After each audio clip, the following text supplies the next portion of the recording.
अब शुरू होने जा रहा है देश का सबसे बड़ा मुकदमा, आपकी अदालत, रजत शर्मा के साथ।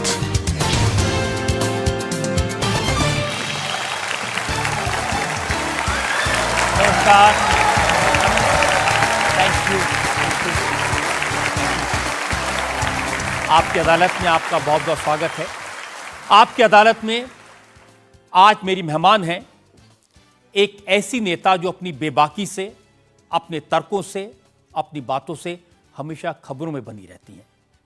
किसी भी विषय पर धारा प्रवाह बोल सकती हैं, बहुत लोकप्रिय हैं। मोदी सरकार में सबसे कम उम्र की कैबिनेट मिनिस्टर हैं। Please welcome Smriti Irani.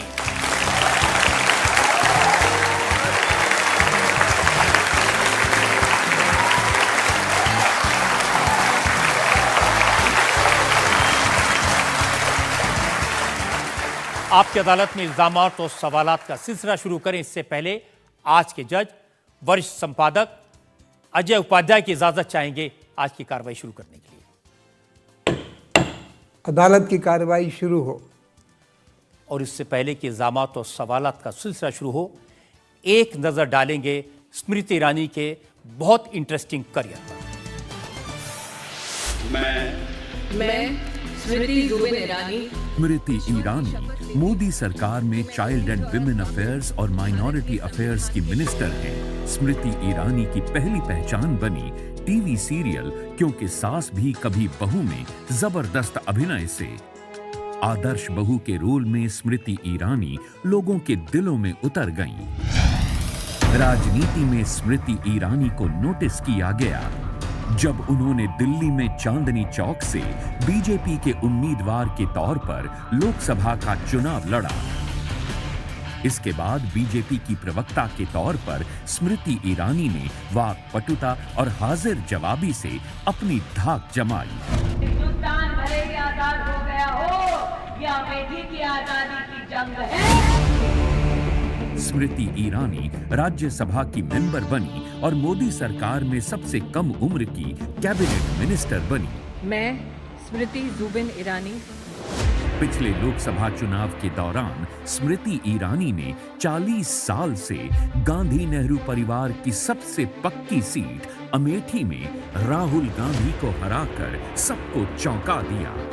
आज भी जब जब देश में कहीं भी चुनाव होते हैं तो स्मृति ईरानी बीजेपी की स्टार कैंपेनर के रूप में नजर आती हैं।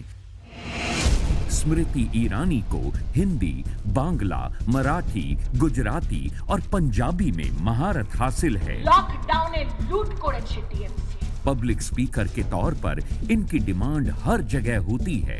टीवी का पर्दा हो या राजनीति का मैदान, स्मृति ईरानी ने अपनी खास जगह बनाई है। लेकिन इसके पीछे सिर्फ किस्मत नहीं, उनका संघर्ष और जबरदस्त मेहनत है। केंद्र सरकार में मिनिस्टर, टीवी की एक्टर, प्रोड्यूसर और राइटर स्मृति ईरानी आपकी अदालत में अपनी पैरवी खुद करेंगी।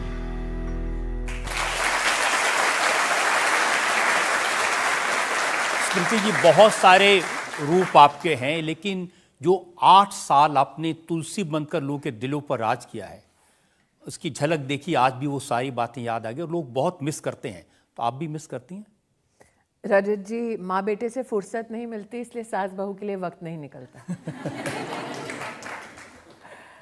मुझे लगता है कि बहुत कम लोग ऐसे हैं जिन पर प्रभु की असीम कृपा हो कि वो जन्मे ऐसे परिवार में जिस परिवार के पास 200 रुपए तक ना हो, और जब लड़की जन्म ले तो लोग कहें कि शायद इसकी किस्मत में लिखा है क्योंकि लड़की है कि मात्र ब्याह दी जाएगी, कुछ कर नहीं पाएगी।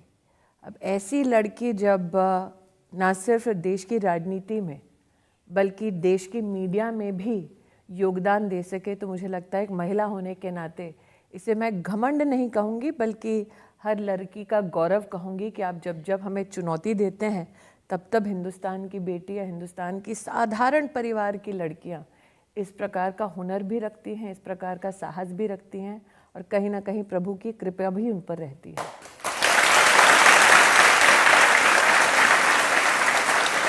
और अब तो आपका रोल बिल्कुल बदल गया है, तो आज का मुकदमा उसी रोल पर है। तो आइए शुरू करते हैं आज का मुकदमा। आपकी अदालत में पहला इल्जाम स्मृति ईरानी पर। आपकी अदालत में केंद्रीय मंत्री स्मृति ईरानी पर आरोप है कि ये राहुल गांधी को चैन से रहने नहीं देती। स्मृति जी, कांग्रेस पार्टी को लगता है कि राहुल गांधी को सबसे ज्यादा कोई परेशान करता है तो आप करते हैं।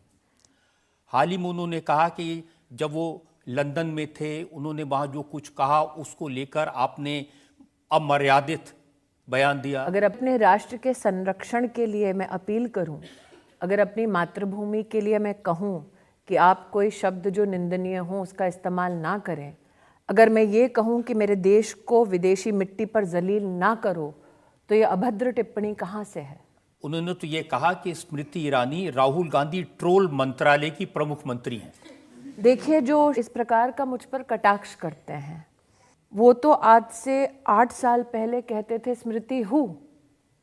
तो अपने आप में प्रभु की एक असीम कृपा कहीं या लीला देखें कि जिस स्मृति ईरानी के व्यक्तित्व को वो स्वीकार ही नहीं करते थे देश की राजनीति में, जिस स्मृति ईरानी के संदर्भ में अभद्र से अभद्र टिप्पणी करने वाले को वो अपने संस्थान में प्रमोट करते थे, आज वो स्मृति ईरानी उनके लिए ऐसा सर का दर्द बन गई है कि उनकी पूरी की पूरी आर्मी एक अदनी अमेठी के सांसद के पीछे पड़ी है। उनकी दुखती रग ये है कि 40 साल का उनका साम्राज्य एक सामान्य परिवार की महिला ने धराशय कर दिया। उनकी दुखती रग ये है कि जिनको वो पॉलिटिकल लेगेसी के बेताज बादशाह कहते थे, आज वो दर दर भटकते हैं पॉलिटिकल सपोर्ट के लिए, आज वो दर दर भटकते हैं पॉलिटिकल मर्सी के लिए। अब ये दुस्साहस अगर मैंने किया तो किया और उसकी सज़ा मैं भुगतने को तैयार हूँ। मैं आपकी अदालत में 2019 के चुनाव के वक्त भी आई थी, तब आप उत्तर प्रदेश की राजधानी में मुझसे मिले थे और तब भी मैंने कहा था कि अगर अमेठी में विकास करने के लिए मुझे ये कीमत चुकानी पड़े कि कांग्रेस के गुंडे और कांग्रेस में अभद्र टिप्पणी करने वाले मेरे पीछे पड़ेंगे तो मुझे स्वीकार है। लेकिन तब भी ठानी थी, आज भी ठानी है कि 40 साल तो छोड़ें, राहुल जी ने अपने संसदीय कार्यकाल में अमेठी का जो अपमान किया, राहुल जी ने अमेठी में जो विकास ना होने दिया, अगर मैंने उनकी अमेठी के लोगों के पैरों पर नाक ना रगड़वाई तो मेरा नाम स्मृति ईरानी है।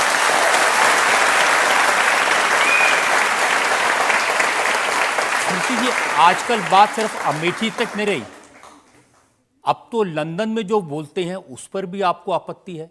मुझे लगता है यहाँ जितने हिंदुस्तानी बैठे हैं, यहाँ पर हमारी नौजवान पीढ़ी है, वरिष्ठ नागरिक भी हैं, महिला भी है, पुरुष भी है।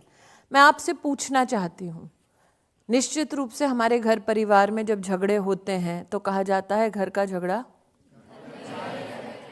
क्या हमको हमारी माँ कभी ये नसीहत देती है कि जाओ अपने घर को, अपने समाज को, अपने देश को, देश की सरहद के बाहर जाकर जलील करो? कोई है यहाँ बैठा हुआ? तो मैं आज जनता की अदालत में जनता से पूछती हूँ, क्या आपके देश में लोकतंत्र मर गया है? क्या आप जाके 5 साल में एक बार अपने वोट के माध्यम से अपनी पसंद की सरकार चुनते हैं? अपनी पसंद की सरकार अगर आपकी ना भी हो, अगर आप विपक्ष के किसी राजनीतिक दल को वोट देते हैं तो क्या वो स्वतंत्र अधिकार आपके पास है? आप जितने लोग यहाँ बैठे हैं उनसे पूछना चाहती हूँ, आज तक नरेंद्र मोदी ने किसी भी नागरिक से ये नहीं पूछा कि तुमने मुझे वोट दिया या नहीं दिया, लेकिन जो सड़क बनाई उस पर क्या देश का हर नागरिक चलता है? जो टॉयलेट बनाया, देश के 110 मिलियन गरीब परिवारों में महिलाओं के लिए पहली बार किसी ने टॉयलेट बनाया। क्या नरेंद्र मोदी की सरकार ने कभी किसी से कहा कि तुम्हें टॉयलेट तभी मिलेगा जब तुम कमल का बटन दबाओगे? मैं आज यहाँ जितने हिंदुस्तानी बैठे हैं उनसे पूछना चाहती हूँ, तुम्हें चाहे नरेंद्र मोदी से कोई भी गिला शिकवा हो, क्या तुम हिंदुस्तान को तोड़ने का नारा दोगे? और जो हिंदुस्तान तोड़ने का नारा देता है क्या तुम उसका समर्थन करोगे? देश में उनका समर्थन नहीं, इसलिए विदेश में जाके राग अलाप रहे हैं। हमारे यहाँ यूनिवर्सिटीज में बोलने की इजाजत नहीं है, इसलिए राहुल गांधी को कैम्ब्रिज में जाना पड़ा। हम सब इस देश में साक्षी हैं कि 2021 में वो तमिलनाडु के एक स्कूल में दंड पेल रहे थे, कर रहे थे ना, हम सब इस बात के साक्षी हैं कि 2016 में जेएनयू में जाकर उन्होंने भारत तेरे टुकड़े होने का नारे का समर्थन दिया कि नहीं दिया? सॉरी रजत जी, जनता की अदालत में जनता तय करे। क्या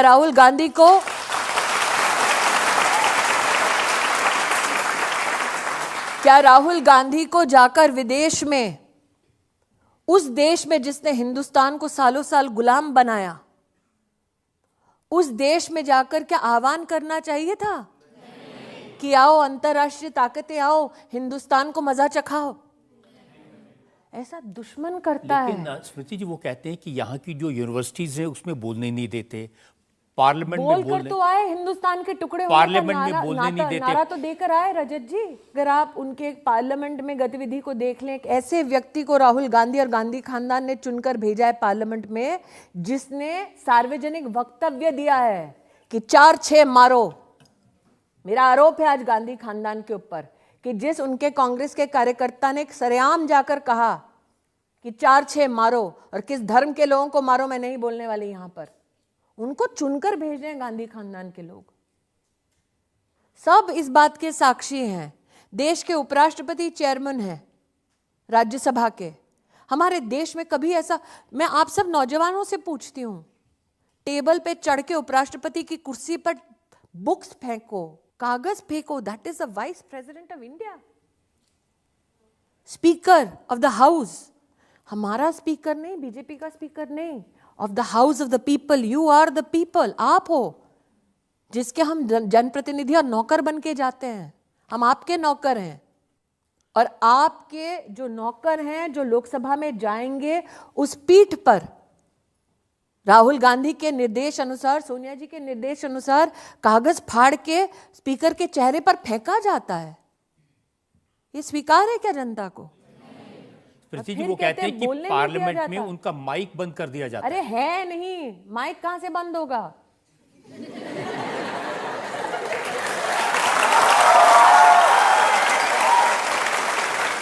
चलो, जहां है, किस किस ने कांग्रेस की प्रेस कॉन्फ्रेंस देखी जिसको बोलने में असिस्टेंट की जरूरत है?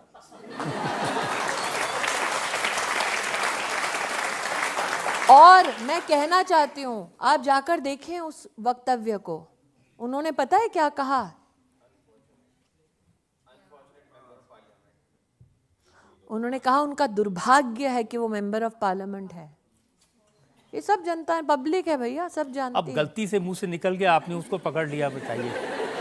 देखिए, विषय ये है रजत जी, कांग्रेस करे गलती और भुगतान करे जनता, यही एक फर्क है।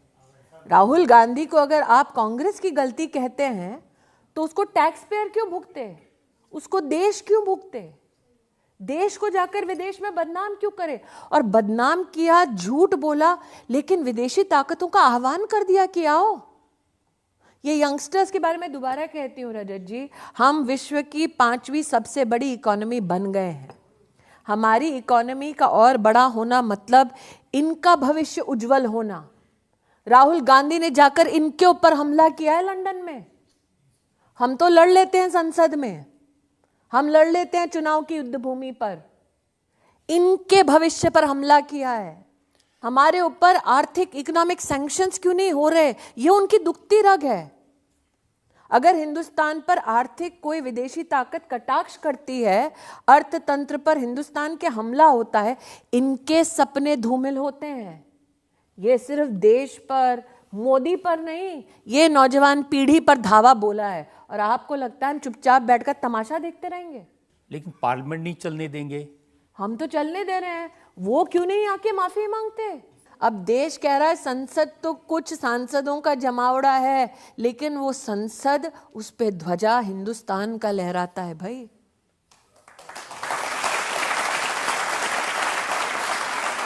वो तिरंगा इतनी आसानी से नहीं लहरा रहा हवा में, उसके लिए लाखों ने अपनी जानें गंवाई हैं। लेकिन मैंने कांग्रेस के अध्यक्ष मल्लिकार्जुन खड़गे का बयान देखा है, उन्होंने कहा कि माफी तो नहीं मांगेंगे राहुल गांधी। कांग्रेस और विशेषतः गांधी खानदान घमंडी है। आज इसका सर्टिफिकेट स्वयं मल्लिकार्जुन खड़गे ने दे दिया। खड़गे जी ने 2-3 बातें कही हैं। जी। उन्होंने कहा कि प्रधानमंत्री मोदी जब चाइना गए तो वहाँ उन्होंने कहा कि पहले लोगों को ये कहने में शर्म आती थी कि हम भारत में पैदा हुए। प्रधानमंत्री जी जब साउथ कोरिया गए तो उन्होंने कहा कि पहले लोग पूछते थे कि हमने क्या पाप किया जो भारत में पैदा हुए। उनका कहना है कि जब मोदी जी ऐसी बातें विदेशों में कह सकते हैं तो राहुल गांधी भी फिर देशों में कह क्या सकते हैं। नरेंद्र मोदी ने कभी भी ये कहा कि लोकतंत्र हिंदुस्तान में खत्म है? नहीं कहा। क्या नरेंद्र मोदी ने कभी ये कहा कि लोकतांत्रिक ढांचे हिंदुस्तान में तबाह हो गए? नहीं कहा। मैं आज मल्लिकार्जुन खड़गे जी, ये जनता बैठी है और मैं तो धड़ल्ले से आ सकती हूँ, भारतीय जनता पार्टी की कार्यकर्ता हूँ। आप कभी रजत जी राहुल गांधी को न्योता दे के देखिए, कभी स्वीकार नहीं करेंगे।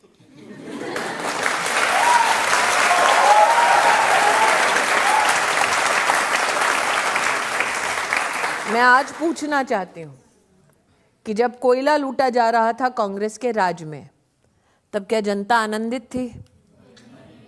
जब कॉमनवेल्थ का घोटाला हो रहा था, यंगस्टर्स सब जा रहे थे और सामने से सीधा आपकी छत जो है स्टेडियम की वो गिर रही थी, तो क्या यंगस्टर्स आनंदित थे? तो देश में 2014 से पहले कांग्रेस पार्टी क्या कर रही थी, ये देश विदेश सब जानते थे। India has a bleak future. और अपने आप में मुझे किसी अमेठी के हमारे नागरिक ने बतलाया कि दीदी 2014 से पहले इटालियन जो इकोनॉमी है वो नंबर 5 पे थी और हिंदुस्तान जो है वो नंबर 8, 9, 10 पे थी। अब उल्टा हो गया रजत जी, हम 5 पे हैं, वो 10 पे हैं। वो कहते हैं कि हमें बीजेपी वाले देशभक्ति मत सिखाओ। हमारे गांधी परिवार में इंदिरा जी ने शहादत दी, राजीव गांधी शहीद हुए। कहना चाहते हैं, खड़गे जी कह रहे हैं कि उन्होंने जानबूझकर शहादत दिलवाई है। नहीं, एक सेकेंड, ये बहुत गंभीर आरोप है। क्या खड़गे जी का ये कहना है कि उन्होंने जानबूझकर, assassination of a prime minister, Rajat ji बहुत ही गंभीर विषय है। उन्होंने कहा कि इस परिवार ने देश के लिए बलिदान दिया है, इंदिरा जी ने बलिदान दिया, राजीव ने बलिदान दिया, और आपके घर परिवार से एक कुत्ता भी नहीं मरा। कितने लोग जो यहाँ बैठे हैं किसी फौजी के परिवार से हैं? फौजी के परिवार से हैं? आप में से कितने लोगों ने कहा कि मेरे परिवार ने बलिदान दिया इसलिए मुझे प्रधानमंत्री बनाओ? यहाँ जितने लोगों ने फौज के परिवार होने का कहा, खड़गे जी उनको बोल रहे हैं क्या? यहाँ जिन्होंने कहा कि मैं स्वतंत्रता सेनानियों के परिवार से हूँ लेकिन कांग्रेस से नहीं हूँ, खड़गे जी उनको गाली दे रहे हैं क्या? मैंने आपके सामने प्रमाण दिखाया। इनको कुत्ता कह रहे हैं, हमको कुत्ता कह रहे हैं। अब ये तो खड़गे जी से पूछना पड़ेगा। इसीलिए आप भाषा देखिए, ये कौन है जो यहां बैठे हैं ऑडियंस में? मतलब अगर इनके नाम के पीछे गांधी नाम नहीं तो इनके पुरखों के बलिदान की कोई औकात नहीं।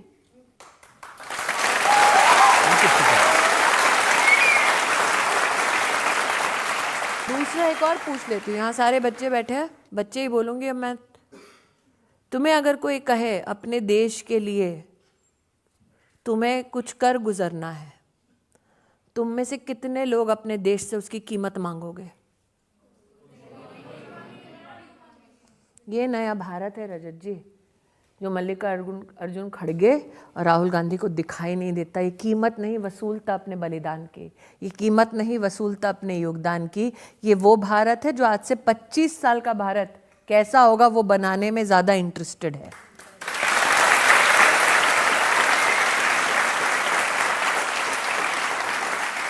अब अधीर रंजन चौधरी ने तो कहा कि बीजेपी के लोग, सरकार के मंत्री राहुल गांधी के पीछे पड़े हुए हैं क्योंकि वो राहुल गांधी से डरते हैं। मैं आज बीजेपी की एक सामान्य कार्यकर्ता होने के नाते कहती हूँ, अगर आप मुझसे पॉलिटिकली पूछेंगे रजत जी, तो मैं तो कहती हूँ, कई लोग इसका उपहास भी करते हैं कि स्टार प्रचारक है हमारे लिए राहुल गांधी, जितना बोलेंगे बड़ी कृपा होगी और बोले। लेकिन जो इस प्रकार की टिप्पणियां हैं, मान लीजिए अदालत में कोई भी जनता ना बैठी हो, मान लीजिए जज साहब की कुर्सी पर कोई विराजमान ना हो, मान लीजिए क्लर्क उपस्थित ना हो, सिर्फ कैमरा हो, रजत शर्मा हो और राहुल गांधी हो, आप उनसे सिर्फ इतना पूछिए, एक पॉइंट पे दूसरे पॉइंट पे। पॉइंट नंबर 1 कि जब देश पर कोरोना का संकट आया, तब ये कहने की बजाय कि आओ हिंदुस्तान में हम लोग वैक्सीन बनाते हैं, वो विदेशी वैक्सीन का क्यों बार बार हिंदुस्तान पर प्रेशर बढ़ा रहे थे? इतना पूछ लीजिए।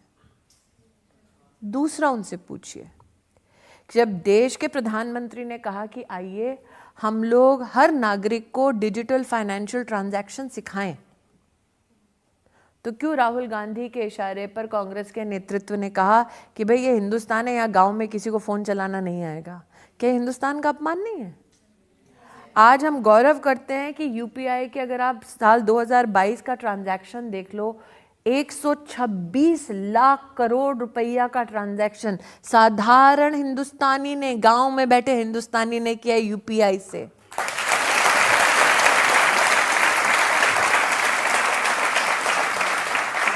हिंदुस्तान के ये बढ़ते कदम राहुल गांधी को क्यों रास नहीं आते? और मैं बताती हूं क्यों रास नहीं आते।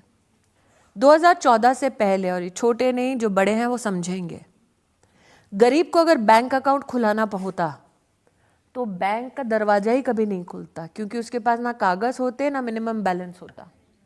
नरेंद्र मोदी ने कहा चलिए हम मिनिमम बैलेंस नहीं लेंगे, हम बैंक को भेजेंगे गरीब के घर पे और उसका खाता खुलवाएंगे। ठीक, 480 मिलियन बैंक के खाते खुले। ठीक है, 480 मिलियन बैंक के जब खाते खुले, 48 करोड़, तो सीधा भारत की तिजोरी से पैसा गया उस बैंक के खाते में। 28 लाख करोड़ से भी ज्यादा पैसा गया सीधा गरीब के खाते में।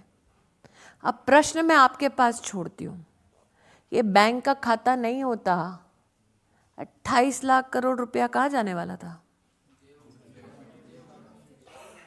कांग्रेस की प्रॉब्लम यही है। लेकिन वो तो कह रहे हैं कि जो सारा कुछ कर रहे हैं ये अडानी को बचाने के लिए कर रहे हैं, उनका नाम ना पार्लियामेंट में आ जाए इसलिए रोक रहे हैं। देखिए, उनके एक नेता ने पंजाब में शायद कहा कि अडानी अंबानी तो बहाना है, मोदी को मारो। उनके नेता का वक्तव्य है, राहुल गांधी इसको मना नहीं कर सकते। उनके नेताओं ने तो एयरपोर्ट पे बैठकर उस एयरलाइन के पास कह दिया मोदी तेरी कब्र खुदेगी। लोकतंत्र की आपको ताकत देखनी है कि आपके द्वारा चुने गए प्रधानमंत्री को जान से मारने की धमकी कांग्रेस वाले धड़ल्ले से देते हैं और आपका प्रधान सेवक मुस्कुराते हुए अपने काम में रहता है। कि आपके प्रधान सेवक की मृत मां और मृत पिता का उपहास उड़ाते हैं, मजाक करते हैं। मां मर गई 100 साल की, उसके बाद क्या किया कांग्रेसियों ने? मैं आज पूछती हूं यहां पर जितने लड़के लड़की बैठे हैं, तुम्हारे बाप को कोई गाली दे, मां को कोई गाली दे, तुम में से कौन चुप बैठेगा? लेकिन मोदी चुप बैठे हैं क्योंकि वो प्रधान सेवक हैं। उनको विष का एक घूंट हर दिन पीना है। और जहां तक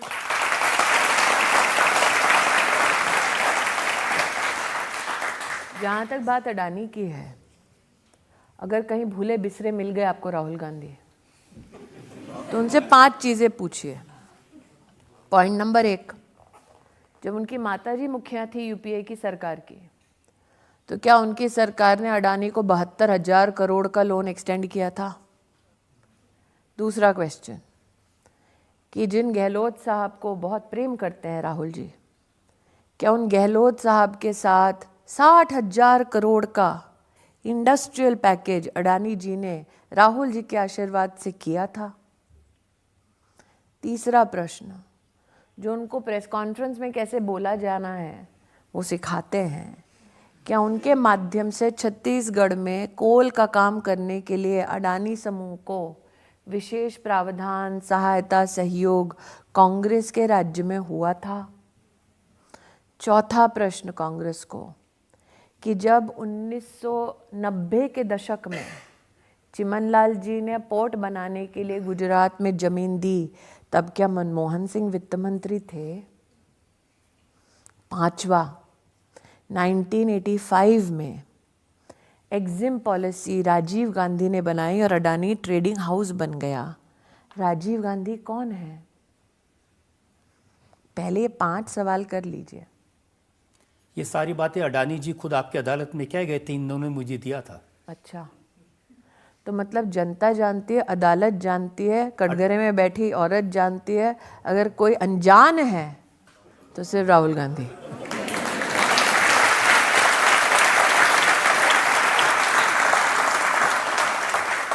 एक किसी कांग्रेस के नेता ने लिखा है, कुछ रहम कर ऐ स्मृति, थोड़ा संभल जाने दे।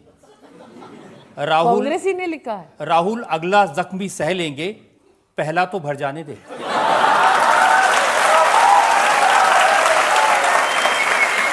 कांग्रेस ही ने लिखा है। ये शूरवीर कौन है? उनका नाम नहीं बता सकता, मेरे दोस्त हैं, लेकिन उन्होंने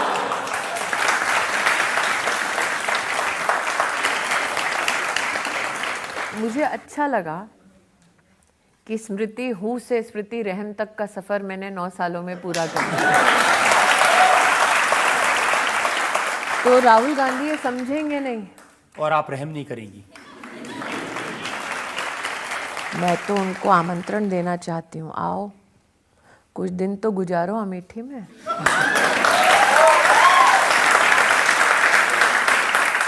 आपकी अदालत में अगला है। आपकी अदालत में केंद्रीय मंत्री स्मृति ईरानी पर इल्जाम है कि इनकी सरकार विरोधी दलों को जीने नहीं देती।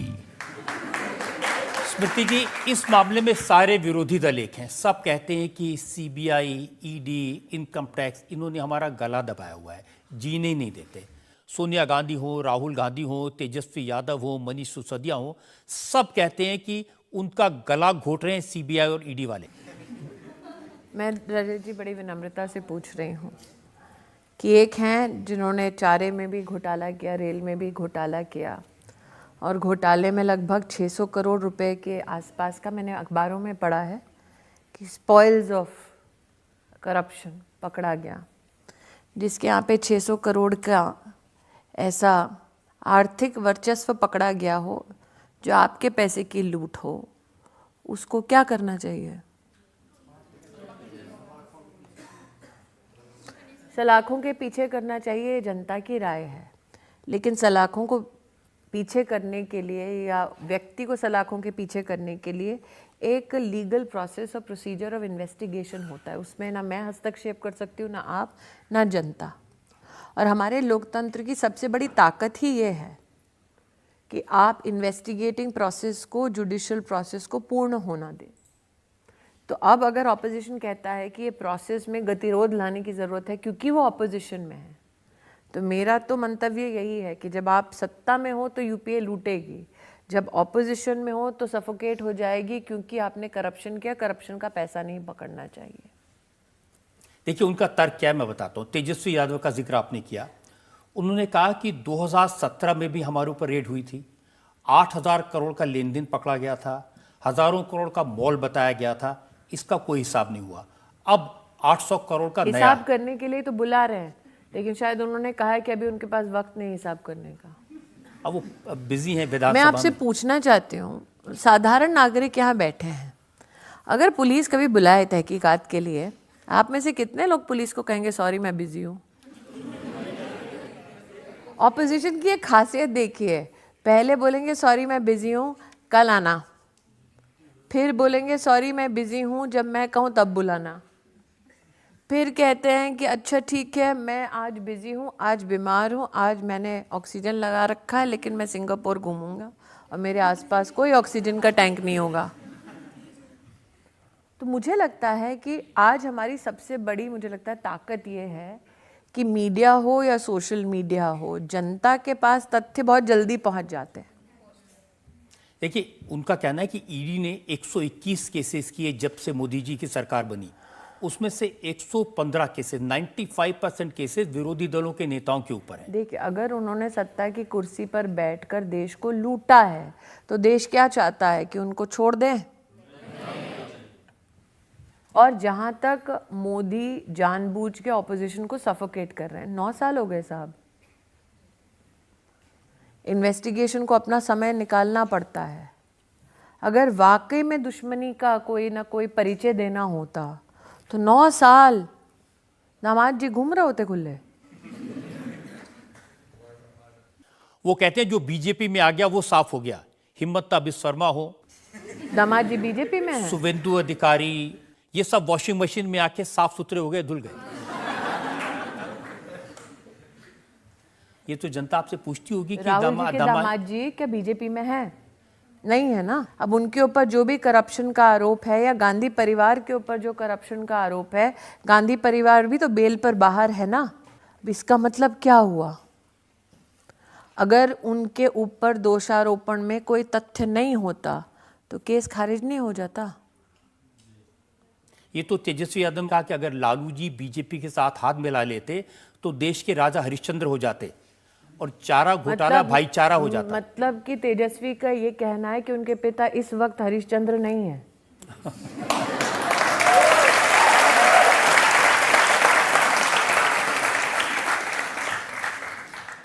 यही कहना है उनका। ये तो आपने अच्छा सवाल दिया, जब आएंगे आपकी अदालत में उनसे मैं पूछूंगा। देखिए, एक और हैं, आपका बहुत नाम लेते हैं, अरविंद केजरीवाल। मेरा नाम कभी नहीं लेते। आप केजरीवाल जी का इतिहास देखो, उन्होंने आज तक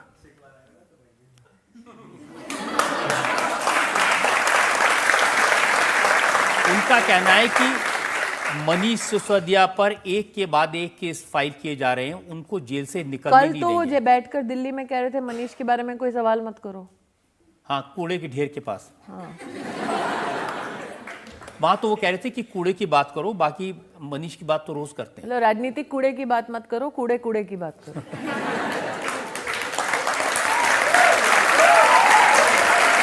लेकिन ये बात सही है कि सिसोदिया के खिलाफ पहले सीबीआई ने केस किया, फिर ईडी ने कूड़े किया, का फिर वो एक ढेर है जो सालों साल से प्रतीक्षा कर रहा है कि भाई कब तुम प्रेस कॉन्फ्रेंस बंद करोगे और कूड़ा हटाओगे। लेकिन जब उन्होंने खुद ही पल्ला झाड़ लिया मनीष जी से तो मैं क्या कह सकती हूँ। लेकिन रजत जी, ये भी हमें ध्यान रखना पड़ेगा कि अगर कस्टडी एक्सटेंड होती है तो कस्टडी एक्सटेंड कौन कर रहा है? कोर्ट। तो क्या केजरीवाल जी का या फिर राहुल गांधी का ये कहना है कि हमारे देश में हमारी जुडिशियल सिस्टम आज़ाद नहीं है? क्योंकि अगर ऐसा होता तो आपको लगता हमारे देश के बाकी संवैधानिक संस्थान चुपचाप बैठकर तमाशा देखते? उनका ये कहना है कि मनीष सिसोदिया के घर पे रेड हुई, उनके रिश्तेदारों के रेड हुई, बैंक लॉकर तलाशे गए, कुछ नहीं मिला और इसीलिए वो अंदर है।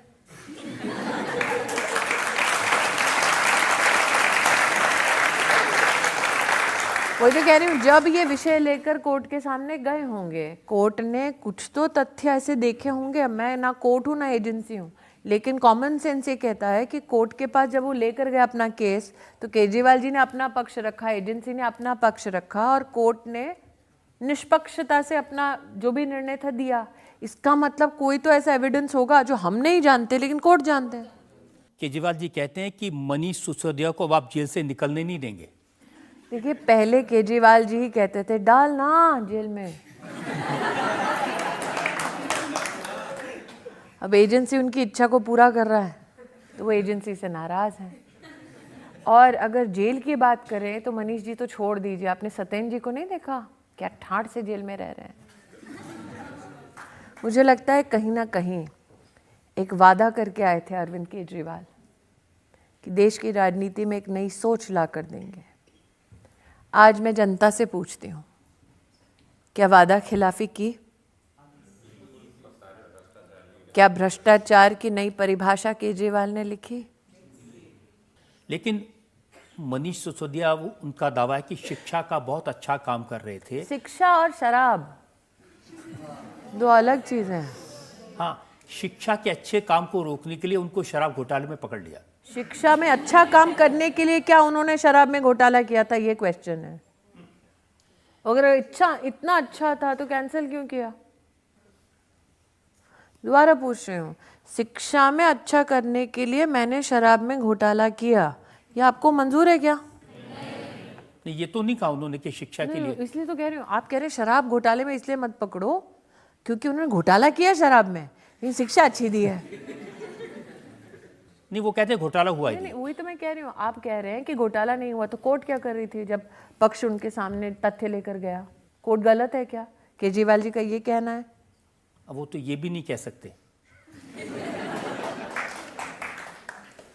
लेकिन एक बात साफ है वो कि कुछ कह नहीं सकते, आप पूछ मुझसे रहे हो। आपसे तो इसलिए पूछना पड़ रहा है क्योंकि आप सरकार हैं। नहीं रजत जी, आप इसलिए पूछ सकते हो क्योंकि मैं अपने आप को आपके सामने प्रस्तुत कर सकती हूँ।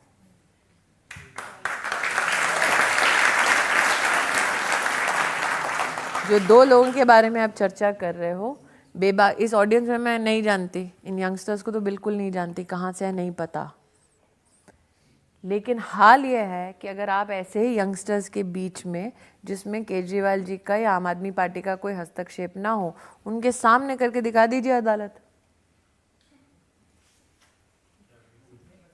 नहीं, मैं तो सबके सामने करता ही हूँ।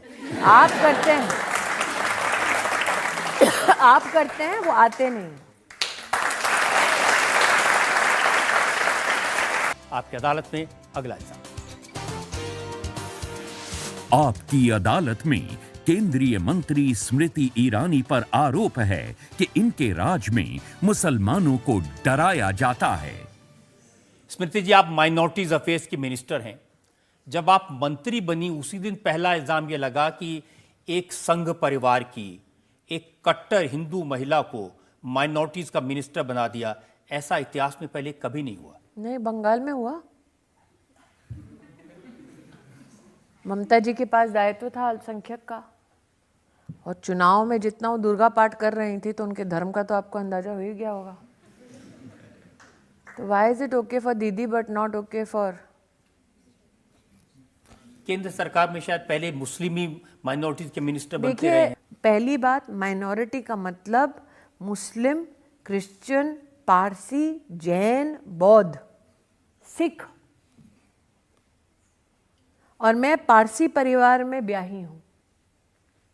पारसी पूरे विश्व में 55,000 रह गए बस। तो आप तो सबसे बड़ी माइनॉरिटी हुई।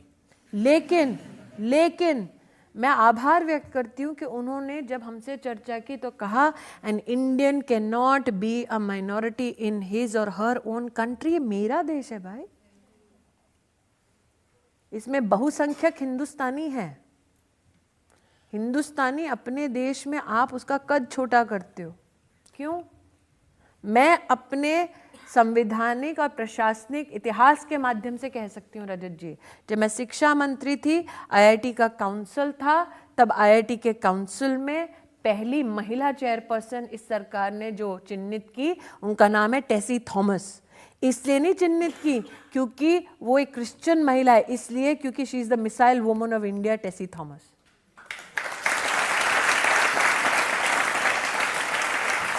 आज यहाँ कितने लोगों को डॉक्टर कलाम पसंद है? किसने बनाया था उनको देश का राष्ट्रपति? भारतीय जनता पार्टी ने बनाया था। आप मुझ पे आरोप मढ़ते हैं कि मैं एक हिंदू हूँ जो अल्पसंख्यक मंत्री हूँ। पहले सब मुसलमान रह चुके हैं और सारे ऑफिसर्स को मुसलमान होना चाहिए, आपका मेरे ऊपर आरोप है। मेरा आरोप नहीं है, ये तृणमूल कांग्रेस के एमपी का आरोप है। वो अपनी मैडम को नहीं देख रहे हैं। लेकिन आज मैं कहती हूँ, अल्पसंख्यक मंत्रालय के माध्यम से राहुल गांधी ने भी इसी सत्र में मुझसे एक सवाल किया लिखित में। एक तो हमने उनको सवाल करना सिखा दिया। अल्पसंख्यक मंत्री होने के नाते उनकी वायनाड की लोकसभा क्षेत्र में 295 प्रोजेक्ट्स करवाए हैं, बताइए, मेरे मंत्रालय ने। फिर राहुल गांधी क्यों कहते हैं कि वो भारत तो कंफ्यूज्ड में है, वो मेरा प्रॉब्लम नहीं है।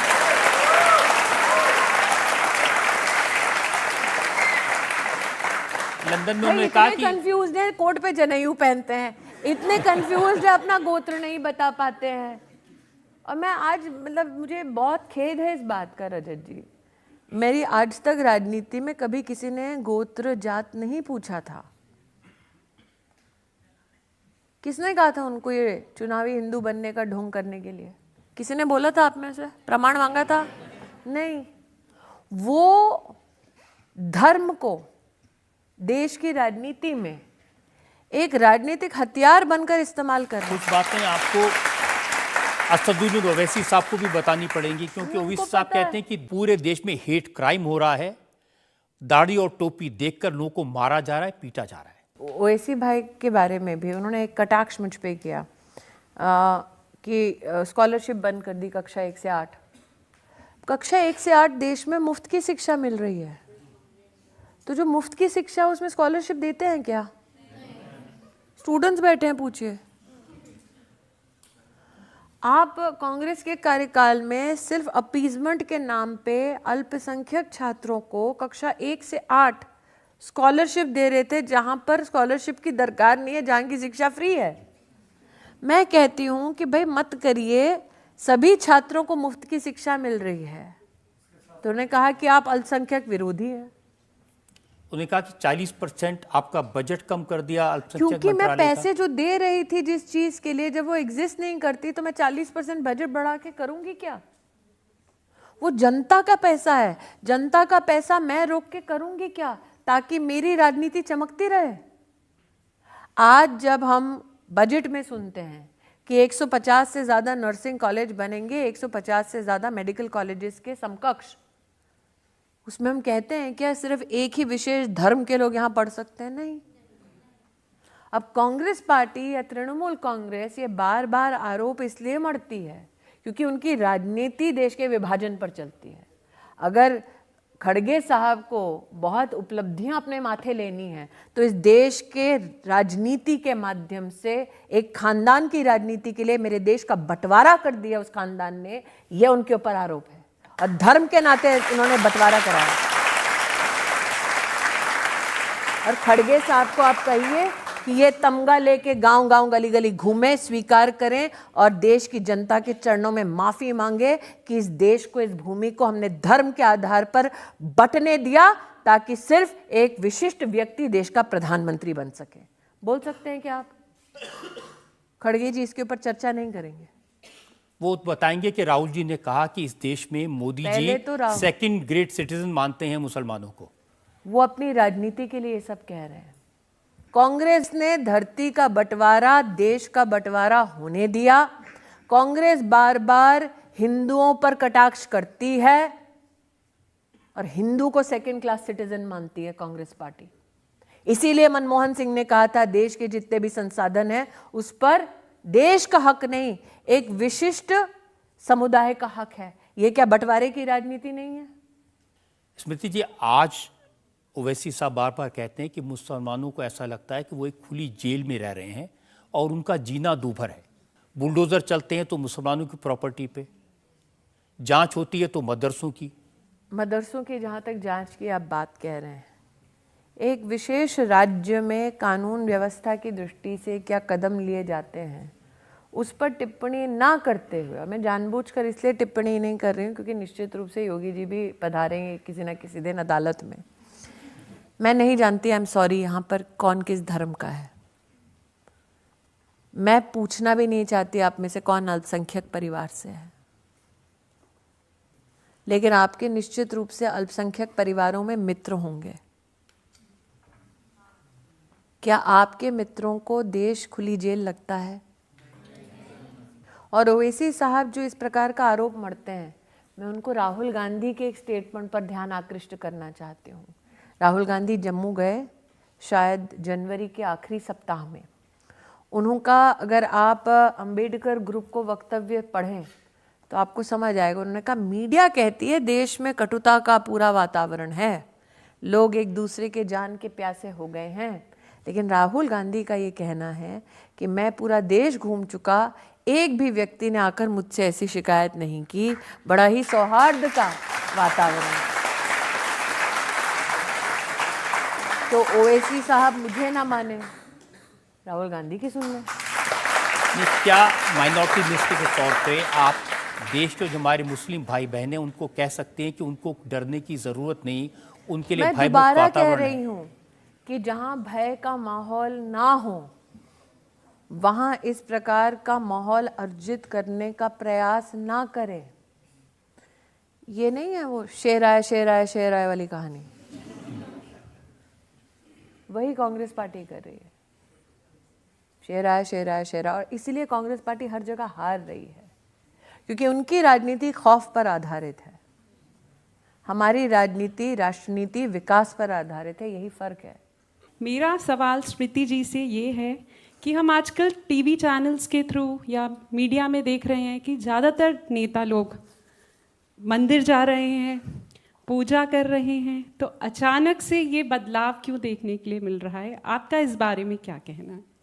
एक अनूठा नेतृत्व ऐसा देखा कांग्रेस पार्टी में, जिसने 2019 के चुनाव में आकर सड़क पर नमाज अता की, और फिर जैसे ही विधानसभा का चुनाव आया तब जाकर मंदिर में घंटी बजाई।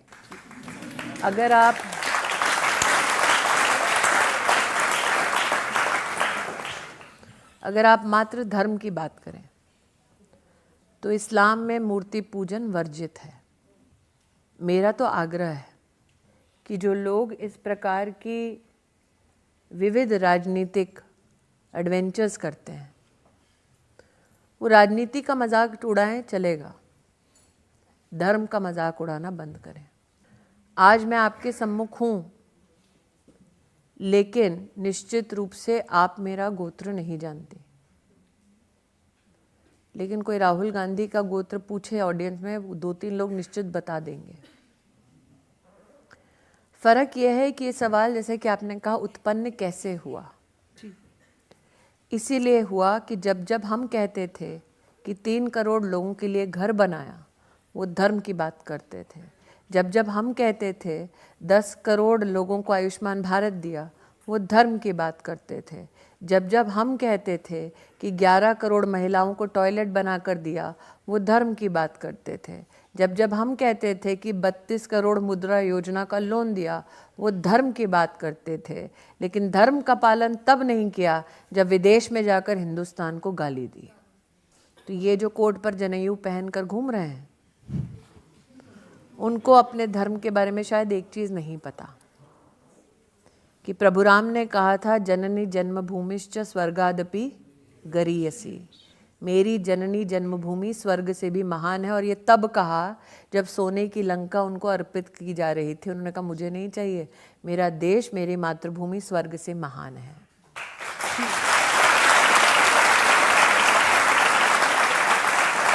तो जो धोती जनेऊ लपेट के सिर्फ चुनाव में नजर आते हैं, वो अगर प्रभु राम का मात्र ये श्लोक याद कर लें तो शायद लंदन में जाके देश को गाली देना बंद करें। अब तो रॉबर्ट वाड्रा ने भी राम मंदिर के लिए डोनेशन दिया है जी। उन्होंने खुद अपने फेसबुक अकाउंट पर लिखा और बताया, उन्होंने, शायद वो नहीं जानते कि पाप का पैसा प्रभु के काम कभी नहीं आता।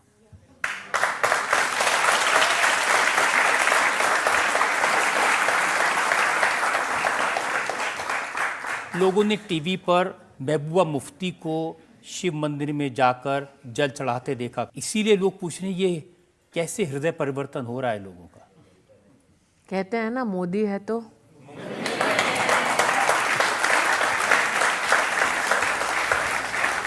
की अदालत में अगला। आपकी अदालत में केंद्रीय मंत्री स्मृति ईरानी पर इल्जाम है कि ये विरोधियों का मजाक उड़ाती हैं। देखिए, एक तो आपने राहुल गांधी से उनकी सीट ले ली, 40 साल पुरानी उनकी। मैंने ली नहीं, अमेठी की जनता ने दी है। लेकिन और उसके बाद आप कह रही हैं भाग गए। अच्छा ठीक है, विनम्रता से कहती हूँ, पैदल गए।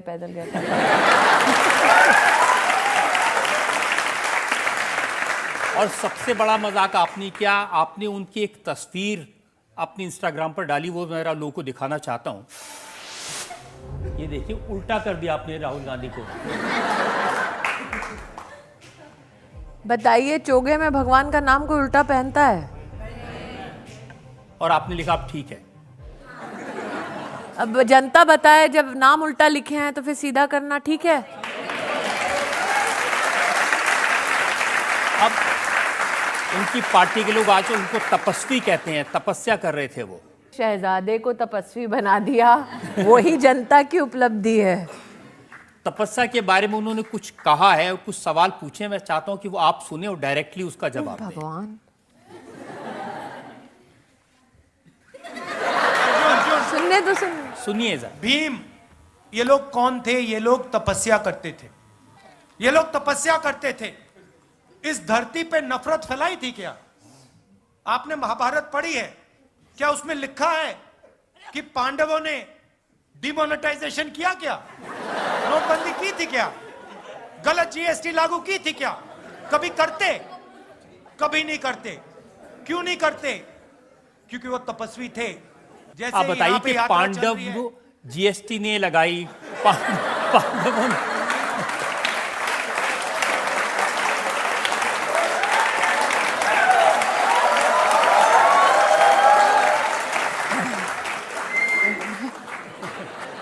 जनता अगर हंसना बंद कर दे तो बोलूं। ऐसा है रजत जी, राहुल जी महान इसलिए हैं, अरे मैं महान बोल रही हूं क्योंकि महाभारत में जीएसटी सिर्फ वही ढूंढ सकते हैं।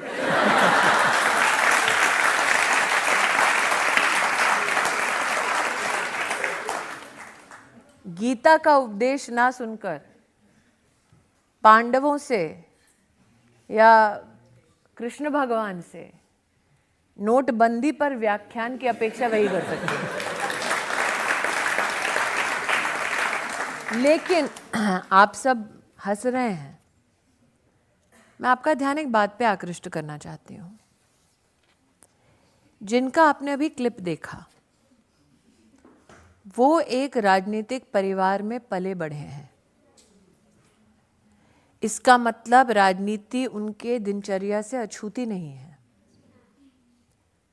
उस पॉलिटिकल लेगेसी का वो प्रतिबिंब है। रजत जी, चिंता मुझे नहीं, जनता को नहीं, उनके परिवार को करनी चाहिए और पार्टी को भी। मैं इतना ही कहूंगी कि चाहे पार्टी हो या उनका परिवार, जो लंदन में उन्होंने कहा वो उनके अंदर का जहर है जो उन्होंने उगला। जो यहां वो बोल रहे थे वो उनका अपना सांस्कृतिक दृष्टिकोण कितना धूमिल है उसका प्रतीक है। तो जेन्युइनली मेरे भी बच्चे हैं, मैं कहना चाहती हूँ चिंता हम में से किसी को नहीं करनी है, उनकी माताजी को निश्चित चिंता करनी चाहिए। ऐसी चीजें आजकल हम देखते हैं कि सोशल मीडिया पर बड़ी संख्या में लोग देखते हैं। आपकी सबसे ज्यादा ट्रोलिंग होती है आपकी गैस सिलेंडर वाली तस्वीर को लेकर, जब आपने कहा था गैस के दाम कम करवाऊंगी। मुझे लगता है कि कांग्रेस की मैं जीवन भर की दुखती रग रहूंगी, और उसका कारण यह है कि राष्ट्र के इतिहास में पहली बार कांग्रेस के राष्ट्रीय अध्यक्ष कांग्रेस के गढ़ में चुनाव हारे हैं।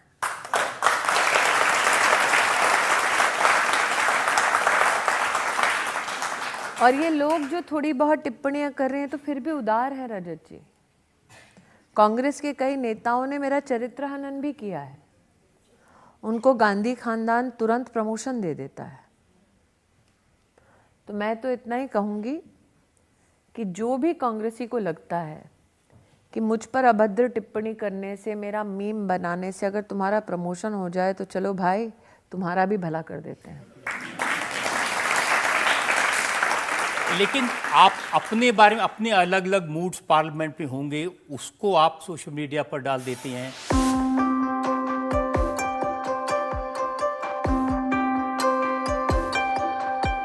एक तस्वीर मैं दिखाना चाहता हूं जिसमें आपने अपनी बचपन की और अब की तस्वीर पोस्ट की थी, वो लोग जरूर देखें। और आपने लिखा कि कुछ बदला नहीं है।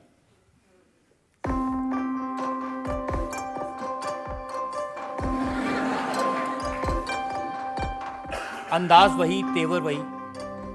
मैं अपने ऊपर मजाक इसलिए कर सकती हूँ क्योंकि मैं जानती हूँ I am not a political joke.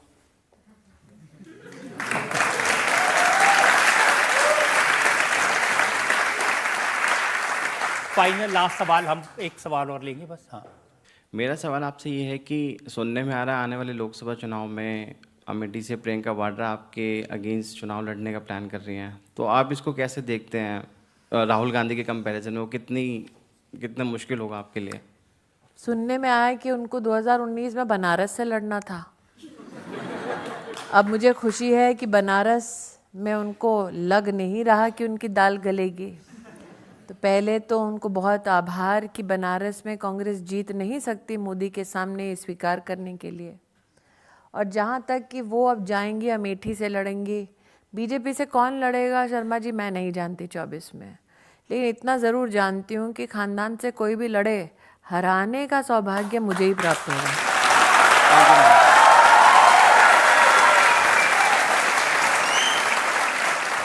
आज मैं याद करती हूँ वो वक्त जब रजत शर्मा जी ने मुझे लखनऊ में आपकी अदालत में कहा था कि भाई एक ऑडिटोरियम तो बना दो ताकि अगला आपकी अदालत हम अमेठी में कर सके। रजत जी, आपको 40 साल बाद अमेठी में अब ऑडिटोरियम बन रहा है, उसमें आमंत्रित करती हूँ।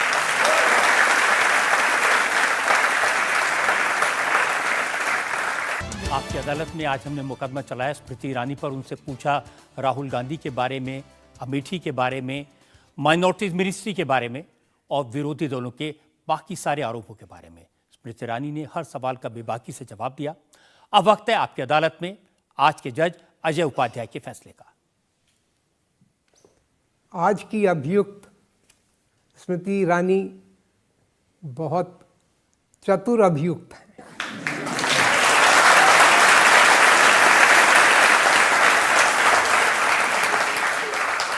आज की अदालत ने स्मृति ईरानी ने एक बार फिर साबित किया है कि आज़ाद हिंदुस्तान ने स्त्रियों की नारी शक्ति का जो जागरण है उसका एक प्रतीक है स्मृति ईरानी। और मुझे लगता है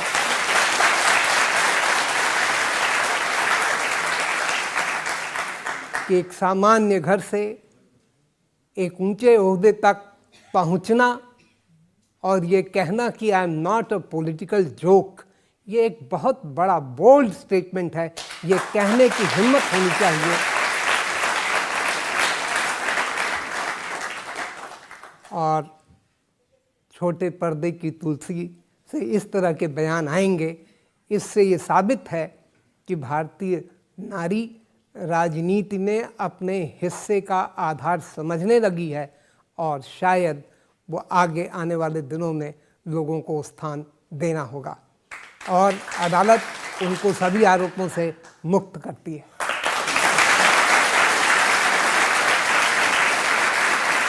इस उम्मीद के साथ, इस विश्वास के साथ कि स्मृति ईरानी इसी तरह से देश के लोगों की सेवा करती रहेंगी, उनके दुख और दर्द को दूर करने का काम करती रहेंगी। आपकी अदालत में आज का मुकदमा यहीं खत्म करते हैं। अगले सप्ताह आपसे मुलाकात होगी एक नई शख्सियत के साथ। तब तक के लिए नमस्कार। इंडिया टीवी हर वक्त हर जगह डाउनलोड करने के लिए सर्च करें India TV news Google play store या ऐप स्टोर पर।